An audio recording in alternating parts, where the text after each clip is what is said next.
শুনে রাখুন বাংলাদেশের জনগণ, অন্তর্বর্তীকালীন সরকারের নামে এদেশে বসানো হয়েছে ধ্বংসযজ্ঞের এক ভাড়াটিয়া দল, ডক্টর ইউনূস আর তার উপদেষ্টারা।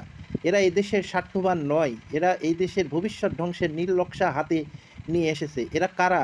এরা বহু আগেই বিদেশি নাগরিক হয়ে গিয়েছে। এরা বিদেশে বসে জীবিকা গড়ছে, আজ সুযোগ পেয়েছে দেশে ফিরে ফিরে এসে সংস্কারের নামে কালক্ষেপণ করতে। কিন্তু 11 মাসে কি দেখছেন আপনারা? একটা বাস্তব সংস্কার না, বরং দেশের অর্থনীতি আজ বিপর্যয়ের মুখে। বাজারে অস্থিরতা, রাহাজানি, ব্যবসা বাণিজ্যে মৃত্যু নেমে এসেছে।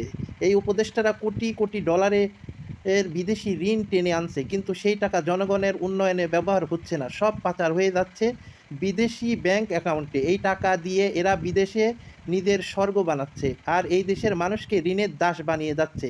আপনারা কি বুঝতে পারছেন না? এই সরকার সুষ্ঠু নির্বাচন দেওয়ার জন্য নয়, বরং পরবর্তী সরকারকে ঋণের পাহাড়ের নিচে চেপে অক্ষম করার জন্য এসেছে। এই সরকারের হাতেই দেশের অর্থনীতি, রাজনীতি আর ভবিষ্যৎকে এক অন্ধকারের গহ্বরে ঠেলে দেওয়া হচ্ছে।